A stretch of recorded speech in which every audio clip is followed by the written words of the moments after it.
ভাই বোনের সম্পর্কটাই যেন একটু আলাদা, সবসময় খুনসুটি, রাগ, অনুরাগ আর অদ্ভুত এক মায়ায় জড়ানো। বর্ষণ, অর্ণব এবং অনামিকার সম্পর্কটাও তেমনই। অনামিকা চুপচাপ নুডলস খেতে খেতে টিভি দেখছিল। মাঝখান থেকে বর্ষণ এসে বাটি কেড়ে নিয়ে খাওয়া শুরু করেছে। অনামিকার রাগের দুঃখ ফুসতেছে। বর্ষণ বলল, দেখ কাঠবিড়ালি, সাপ হতে যাইস না, কথায় কথায় সাপের ফেনা তুললে তোকে বিয়ে কিভাবে দিব। অনামিকা দাঁতে দাঁত চেপে নিজেকে সংযত করার চেষ্টা করে জিজ্ঞেস করলো, তুমি আমাকে কাঠবিড়ালি বললা নাকি সাপ? বর্ষণ বলল, তুই হচ্ছিস বিষাক্ত কাঠবিড়ালি, দেখতে ছোটখাটো কিউট কিন্তু ভেতরে সাপের বিষে ভরা। অনামিকা বেচারি চেঁচানো শুরু করেছে, আম্মু, মামুনি, তোমাদের আদরের ছেলেকে কিছু বলো, আমাকে ইনসাল্ট করতেছে। বর্ষণ বলল, কি রে, কাঁদছিস না যে, চোখে পানি নাই? অনামিকা হতাশার চোটে লাফালাফি শুরু করেছে। আম্মু, এই ভাল্লুকরে কিছু বলো, না হলে বললাম আমি গাছে গিয়ে বাসা বাঁধবো। বর্ষণ বলল, সাদাই কি কাঠবিড়ালি নাম দিয়েছি? নীলিমা বেগম বর্ষণের কান টেনে বলে, আমার মেয়েটাকে জ্বালাচ্ছিস কেন? বর্ষণ নিজের কান ছাড়ানোর চেষ্টা করে, মামুনি এমন করে না, আমার বউ দেখলে মান সম্মান থাকবে না তো। মায়া বলল, আপনার বউই কান টানবে মিস্টার ভাল্লুক। বর্ষণ চোখ বড় বড় করে চাইছে মায়ার দিকে। আপাতত মনে অদ্ভুত একটা শান্তি কাজ করছে বর্ষণের। মায়ার মুখ থেকে নিজের বউ সম্বোধন শুনে মায়া বর্ষণের সামনে এসে দাঁড়িয়ে শাসনের স্বরে বলে উঠল, আমার ননদ একটাই, ওর পিছনে লাগতে আসলে আপনার উল্টোপাল্টা ছবি তুলে ভাইরাল করে দিব বললাম। বর্ষণ থতমত খেয়ে গেছে মায়ের কথায়। তার বউ তার পক্ষে কথা না বলে তার বিপক্ষে কথা বলছে। সিরিয়াসলি, বিল্লি আসছে কাঠবিড়ালির প্রোটেক্টর হতে। মায়ার রাগি রাগি ভাব নিয়ে বলে উঠল, এই ভাল্লুকের চাও দেখুন, আমাকে বা অন্যকে যদি উল্টোপাল্টা নামে সম্বোধন করেন তাহলে কিন্তু সত্যি আপনার ছবি নিউজ ফিডে ভরা থাকবে। বর্ষণ প্রতিবাদের সুরে বলল, লাইক সিরিয়াসলি, তোমরা আমাকে ভাল্লুক বললে দোষ নাই, আর আমি একটু বিল্লি আর কাঠবিড়ালি বললেই দোষ? দুনিয়াটা মহিলা যাত্রা দখল করে নিল। আমার মতো নিরীহ অবলা পুরুষদের পক্ষে কেউ নেই। কষ্ট। বিথি বেগম ছেলের কান টেনে দিয়ে বললেন, এত নাটক কই থেকে শিখছিস? হ্যাঁ? বর্ষণ হেসে বলে, আর কার থেকে শিখবো? অবশ্যই বাবার থেকে শিখেছি। নেহাল আহমেদ তীব্র প্রতিবাদ জানান ছেলের কথায়। আমি এই উল্টোপাল্টা কথা বলি নাই বউ, তুমি তো জানো আমি নিরীহ পুরুষ। বর্ষণ বলল, দেখো মা, নিরীহ পুরুষ হিসেবে দাবি করছে নিজেকে। বিথি বেগম স্বামীকে তাড়া করা শুরু করেছে। নীলিমা বেগম হেসে বললেন, তোমরা আর বদলালে না, তোমাদের সাথে থেকেই সবগুলো বিগড়ে গেছে। আহসান আহমেদ সিঁড়ি দিয়ে নামতে নামতে বলে উঠলেন, মাথায় তো তুমিই চড়িয়েছো, সবার সাথে তুমিও তো বিগড়ে গেছো, শুধু শুধু আমার বাচ্চাদের দোষারোপ করছো যে। বর্ষণ হতাশার ভঙ্গিতে বলে উঠল, বুঝলা তো বড় আব্বু, দুনিয়াটা নারী জাতিরা দখল করে নিচ্ছে, আমাদের স্বাধীনতা হরণ করছে এরা, আমাদের একটা আন্দোলন করতেই হবে এবার। অর্ণব বন্দুক সামনে ধরে, লিডারটা তুই হবি নাকি? যাই হোক, বন্দুক দিবনি আমি। বউদের মন বুঝার কোনো ট্রেনিং সেন্টার ঠিকানা জানা থাকলে জানাইস আমাকে। ছেলের সাথে আহসান আহমেদও বলে উঠলেন, আমাকে জানাইস বর্ষণ। বর্ষণ হতাশ হয়ে বলে, জানলে আমি তো আমার অবাধ্য বউয়ের মন জয় করে বাধ্য করে ফেলতাম। নীলিমা বেগম ধমকের স্বরে বলে উঠলেন, যে যার ঘরে যাও, এখানে তোমাদের আজেরা দুঃখের আলাপ করবা না। সবাই নিজ নিজ কক্ষের পথে পা বাড়াইলো। পরিবারের মানুষগুলো আসলে একটু বেশি ফ্রি, তাদের জীবনে সুখের অভাব নেই। তবু কে জানে ভবিষ্যতে অনাকাঙ্ক্ষিত কিছু অপেক্ষা করছে কিনা, যা তারা কল্পনাও করতে পারবে না। অর্ণবকে কেমন যেন চিন্তিত দেখাচ্ছে আজকাল, হয়তো তার কাজের প্রেশার বেশি। এইভাবে মোহনা ওর পাশে বসছে, একটু ঘুমিয়ে মাইন্ড ফ্রেশ করে নিন। অর্ণব কৃত্রিম হাসি হেসে বলল, মোহনা, আজকাল আমার কাজের জন্য হয়তো তোমার সাথে ঠিক করে কথা বলার ফুরসতও পাচ্ছি না, কিছু মনে করো না। তোমার ভালো না লাগলে ও বাড়ি থেকে ঘুরে আসতে পারো। মোহনা মুচকি হাসি দিয়ে বলল, এত ভাবতে কে বলেছে আপনাকে? আমি এখানে দিব্যি আছি, এটা তো আমার সংসার, ব্যস্ততা তো আসবেই, এই জন্য হতাশ হয়ে কি হবে?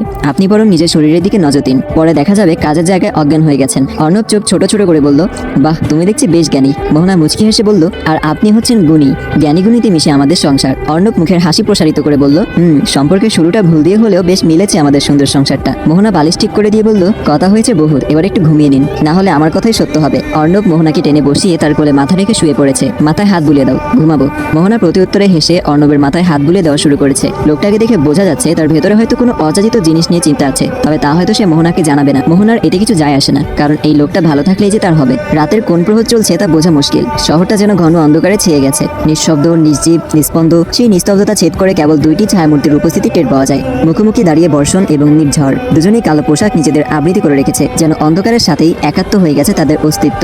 নিস্তব্ধতা কাটিয়ে বর্ষণ বলে উঠল, আমাকে তো ঘৃণা করিস, তাহলে সত্যিটা লুকাতে হেল্প কেন করছিস? নির্ঝর এর মাঝে কোনো প্রতিক্রিয়া দেখা গেল না। সে গাছাড়া ভাবে বলে উঠল, সত্যি মিথ্যা অত কিছু দিয়ে কাজ নেই আমার, তোর সত্যি লুকোয়নি, বরং আমার সম্পর্কে খোঁজ চলছে, এসবই আড়াল করছি। তোকে এত গুজব কে শোনায়? বর্ষণ বলল, তোর একারই চালা আছে নাকি? আমারও তো কতগুলো চালা ফেলা আছে, তাদের থেকেই খবর নিয়েছি। নির্ঝর বলল, এত রাতে এখানে কেন এসেছিস? ঘরের বউ তো ভাবে তার বর রাত বিরেতে পরকিয়া করতে বেরিয়েছে। বর্ষণ দীর্ঘ শ্বাস ফেলে বলে, ও যেই ঘুম ঘুমায় সকালের আগে উঠবে না, এর মধ্যে যদি পানিতেও নিয়ে ফেলে দিই তাহলে ওখান থেকে বেশি ঘুমাবে। নির্ঝর প্রতি উত্তরে হয়তো একটু হাসলো, তা অবশ্য দেখে বোঝা গেল না। পাইছিস দেখে মূল্য দিচ্ছিস না, এদিকে আমি যে নিঃস্ব।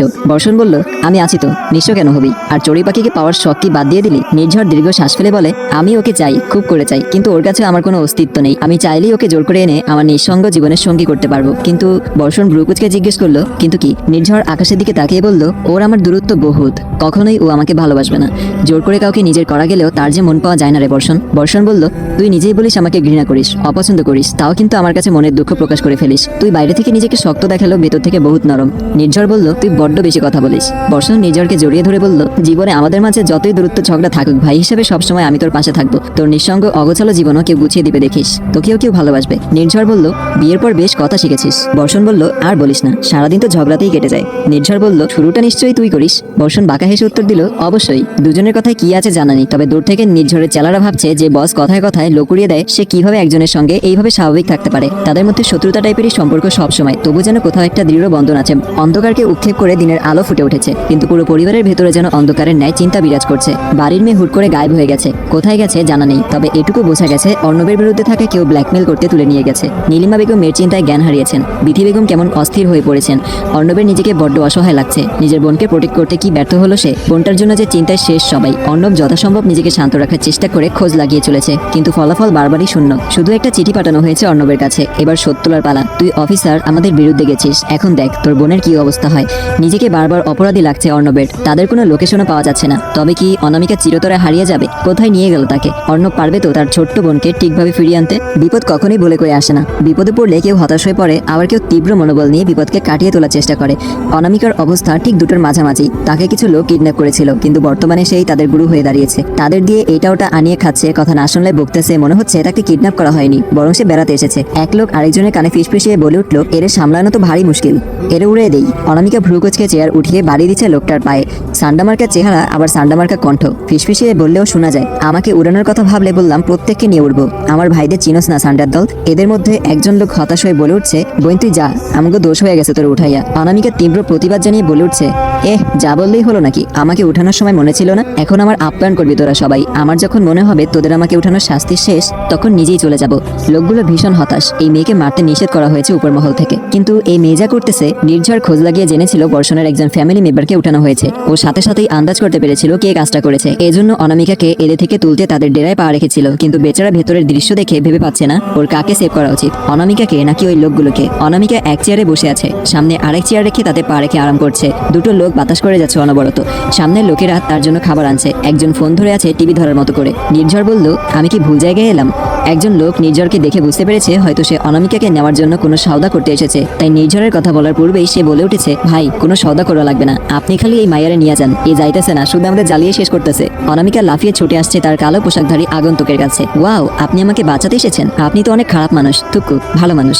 নির্ঝর শান্ত কণ্ঠে বলে উঠল, ফলো মি। অনামিকা ভদ্রমের মতো নির্ঝরের পিছু পিছু গাড়িতে উঠেছে। আমি বাড়ি যাব না, আগে আপনার মুখ দেখবো। নির্ঝর অনামিকার পানে তাকিয়ে বলে উঠল, তুমি কি বুঝে কথা বলছো আমার সাথে, নাকি ব্রেনটা কিডন্যাপ করতে ভুলে গিয়েছিল লোকগুলো তোমাকে উঠানোর সময়? অনামিকা বলল, আরে ওই রকম কিছু না, আমি পুরোপুরি হেলদি, আমার শুধু আপনাকে দেখার শখ জেগেছে। নির্ঝর বলল, গুগলে সার্চ দিবা ঘূর্ণিঝড়, এবং তারপর যে ঝড় দেখতে পাবা ওইটাই আমি। অনামিকা বলল, একটুই তো দেখতে চাইছি, এমন করেন কেন? আপনার চেহারা কি এত দামি যে দেখানো যাবে না? নির্ঝর ভাবলেশীন ভাবে বলে উঠল, বহুত দামি, যা তুমি অ্যাফোর্ড করতে পারবে না পিচ্চি। এখন চুপ থাকো, তোমাকে পৌঁছে দিয়ে আমার আরো কাজ আছে। অনামিকা বলল, ওই তো মারামারি করতে যাবেন, এটা কোনো গুরুত্বপূর্ণ কাজের তালিকায় পড়ে না। 1 মিনিটের জন্য মুখ দেখান, এতে আপনার মুখে মৌমাছি কামড় দেবে না। নির্ঝর বলল, তোমার সেলিব্রিটি ভাইকে দেখে নিও, তাতেই হবে। তোমার বাসা চলে এসেছে, নামো। অনামিকার চোখ বড় বড় করে তাকিয়ে আছে।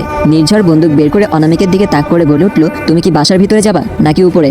অনামিকার ঢোক গিলে জলদি গাড়ি থেকে নেমে দৌড়ে বাড়ির ভেতরে চলে গেছে। নির্ঝর সেদিকে তাকিয়ে ফোনে কিছু একটা লিখে কাকে যেন সেন্ড করলো এবং গাড়ি স্টার্ট দিল তার নিজস্ব গন্তব্যে। অনামিকা বাড়িতে পা রাখতেই সবাই তার উপর এক প্রকার ঝাঁপিয়ে পড়ার মতো অবস্থা হয়েছে। বর্ষণ অনামিকার মাথায় হাত বুলিয়ে বলল, তুই নিশ্চিত ওই লোকগুলোর নাজেহাল অবস্থা করে ফিরে এসেছিস? অনামিকা খানিকটা ভাব নিয়ে বলে উঠেছে, অবশ্যই ভাইয়া। নীলিমা বলল, এদিকে আমরা চিন্তায় শেষ, ওদিকে উনি গুন্ডাদের পেছনে লাগতে গেছেন। হ্যাঁ, ওরা যদি কিছু করতো তখন?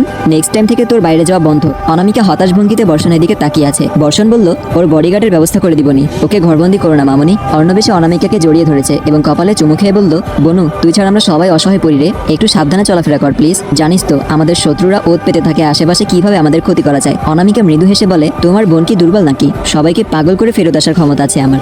অর্ণব খানিকটা হাসছে বোনের কথায় এবং পরক্ষণে বলে উঠেছে, তুই আসলে একটা পাগলি, কি লাগবে বলবি, ভাইয়ারা সব এনে দেবে। অনামিকা ভাবুক ভঙ্গিতে বলে উঠল, একটা কিউট গুন্ডা এনে দাও, যে আমার বদলে শত্রুদের পেটাবে আর আমার সাথে বডিগার্ডের মতো থাকবে। অর্ণব ভ্রুকুচকে বলে উঠেছে, বডিগার্ড চাচ্ছিস নাকি অন্য কিছু? কিউট ছেলে দিয়ে তোর কি কাজ? অনামিকা বলল, আরে আমি তো মজা করছিলাম, তুমি সিরিয়াস হচ্ছ কেন? অর্ণব কিছু একটা বলবে তার আগেই বিথি বেগম থামিয়ে দিয়েছেন তাকে এবং বলে উঠেছেন, মেয়েটা ফিরেছে, এখনো ফ্রেশ হোক, তারপরে খাবে। তুইও উপরে যা, একটু বিশ্রাম নে। বিথি বেগমের কথায় দুজনেই দুজনের রুমের উদ্দেশ্যে এগিয়ে গিয়েছে। অনামিকা ফিরে আসায় আজকে তার পছন্দের সবকিছু রান্না করা হয়েছে এবং ভাইয়ারা গিফটের বন্যা বইয়ে দিয়েছে। ভাবিরা তো তাকে বেশ যত্ন করছে। সবার স্নেহ পেয়ে অনামিকার মনে হচ্ছে মাঝে মাঝে অতিরিক্ত স্নেহ পাওয়ার জন্য যদি কিডন্যাপ হওয়া লাগে তাহলে মন্দ নয়। মায়া অনামিকাকে হালকা ধাক্কা দিয়ে জিজ্ঞেস করলো, কি ভাবছো ননদিনী? অনামিকা বলল, ভাবছিলাম এইভাবে সবাই যত্নাত্নি করলে আমি নিজ ইচ্ছায় বারবার কিডন্যাপ হব। নীলিমা বেগম মেয়ের কান টেনে বলে উঠলেন, তুই কিন্তু মার খাবি। অনামিকার ঠোঁট উল্টে মায়ের পানে তাকিয়ে বলে উঠল, আম্মু তুমি এমন করলে আমার কান ছিঁড়ে যাবে, তখন তোমার কান কাটা মেয়েকে তো কেউ নেবে না। বিথি বেগম বললেন, সমস্যা কি, আমাদের সাথেই থেকে যাবি সবসময়। নীলিমা বেগম বললেন, তোর আর বর্ষণের একসাথে চলা বন্ধ, তোরা একসাথে চলে এক পদের হয়ে যাচ্ছিস। বর্ষণ তীব্র প্রতিবাদ জানিয়ে বলে, আমার এবং আমার বোনের বিরুদ্ধে ষড়যন্ত্র করবা না মামনি, আমরা কিন্তু তোমার বরের কাছে বিচার দিতে বাধ্য হব। অনামিকা হতাশার সুরে বলে উঠল, কিন্তু আব্বু তো নিজেই আম্মুর কথা বেশি শুনে, তাহলে লাভ কি? বর্ষণ বলল, আমরা তাহলে এতিম রে, আমাদের অভিযোগ গ্রহণ করার মানুষ নেই। অনামিকা গালে হাত দিয়ে হতাশ ভঙ্গিতে বর্ষণের সাথে তাল মিলালো। বিথি বেগম ভ্রুকুচকে বলে উঠলেন, তোরা এতিম হলে আমরা তোদের কে হই? বর্ষণ বলল, আমি কি বলেছি আমরা বাবা মাহীন এতিম? আমি বলেছি আমরা অভিযোগ গ্রহণকারীহীন এতিম। নীলিমা বেগম বিথি বেগমকে সান্ত্বনা দেওয়ার সুরে বলে উঠলেন, তুই ওর কথায় পাত্তা দিচ্ছিস, এ তো এক কথার পিছে আরেক কথা তুলতে থাকবে, পরে তুইও হাঁপিয়ে উঠবি। বিথি বেগম দীর্ঘ শ্বাস ফেলছেন ছেলের পানে চেয়ে। ছেলেটা অনেক আদরের, অথচ বড্ড অবাধ্য। রাতের আবহাওয়া এমনিতেই মায়াবী, তার উপর যদি নামে এক পশলা বৃষ্টি, তাহলে সে রাত হয়ে ওঠে অপূর্ব কোনো কাব্যের মতো। নিঃশব্দ চারপাশে কেবল বৃষ্টির নরম ঝিরঝির শব্দ, আর তার মাঝেই বারান্দার এক কোণে দাঁড়িয়ে আছে অনামিকা। হাতে গলিয়ে রেখেছে বৃষ্টির ফোঁটা, যেন ছুঁয়ে নিতে চাইছে কোনো স্বপ্নের রূপ। ঠোঁটে এক চিলতে হাসি নিয়ে সে শুধালো, ঝড় আমার বড্ড প্রিয়, বৃষ্টির মতো আপনাকেও একদিন আমার দখলে আসতে হবে মিস্টার ঘূর্ণিঝড়। আবহাওয়াটা যেন নির্ঝরের মনোজগতেরই প্রতিবিম্ব, আহতদের হৃদয়ের মতোই ভারী বিষণ্ণ। ফাঁকা বাড়ির প্রতিটা করিডোরে বৃষ্টির শব্দ আর গিটারের তালে নির্ঝরের গানের ধ্বনি একসাথে মিলেমিশে অদ্ভুত পরিবেশ সৃষ্টি করেছে। গানের সুরে যেন বারবার শূন্যতা ছড়িয়ে পড়েছে, এবং এ শূন্যতার অবসান কি কখনো হবে? প্রতিটা মানুষের বুকের ভেতর একটা লুকানো কবর থাকে, সেখানে সমাধি দেওয়া থাকে তার সবচেয়ে গোপন সত্যটা, যে সত্যটা কেউ জানে না। জমি হৃদয়ের গোপন কুঠুরিতে চিরকাল নিঃশব্দে সেই লুকানোর সত্য বারবারই তিক্ত হয়। এটা যত গোপন থাকে ততই চারপাশে শান্তি থাকে, কারণ একবার যদি সেই সত্য বেরিয়ে পড়ে ভেঙে যেতে পারে বিশ্বাসের দেয়াল, সম্পর্কের ভীত, আর তখন সবকিছু শেষ হয়ে যাওয়ার সম্ভাবনা তৈরি হয়। অর্ণব এমনই এক সত্যের মুখোমুখি হয়েছে, যেটা তার ভেতরের সমস্ত শব্দ নিঃশব্দ করে দিয়েছে। স্তব্ধ থমকে যাওয়া এক মুহূর্ত, চারপাশের কোলাহল হারিয়ে যেন মাথার ভেতর একটা শূন্যতা ছড়িয়ে পড়েছে। সত্যিটা যদি মিথ্যা হতো, হয়তো অর্ণবই হতো সবচেয়ে স্বস্তির নিঃশ্বাস ফেলা মানুষটা, কিন্তু না, এটা নির্মম বাস্তবতা। এমন একটা সত্য যা শুধু অর্ণবকে নয়, পুরো পরিবারকেই নাড়িয়ে দেবে ভীষণভাবে। মামুনি কিভাবে সামলাবে নিজেকে? চাচ্চু, সেই শক্ত মানুষটা, পারবেন তো এই ঝড়ে ভেঙে না পড়ে দাঁড়িয়ে থাকতে? আর বাকিরা? অর্ণবের বুকের মধ্যে যেন হাজারটা প্রশ্ন দৌড়ে বেড়াচ্ছে, কিন্তু উত্তর নেই একটাও। এক দৃষ্টিতে তাকিয়ে থাকে সামনের ডেস্কে ছড়ানো ফাইলগুলোর দিকে, কিন্তু ভাবনা তার মনে চলতে থাকা কুয়াশার ভিতর। ঠিক তখনই আবির এগিয়ে এসে গলার স্বর নরম করে বলে উঠল, স্যার আপনি ঠিক আছেন তো? আপনাকে খুব অস্বাভাবিক লাগছে, আপনি বরং আজ বাড়ি যান, বাকি কাজ আমরাই সামলে নেব।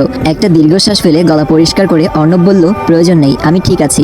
এই মুহূর্তে তার পেছনে ফেরার সুযোগ নেই, এইভাবে হাল ছেড়ে দিলে চলবে না।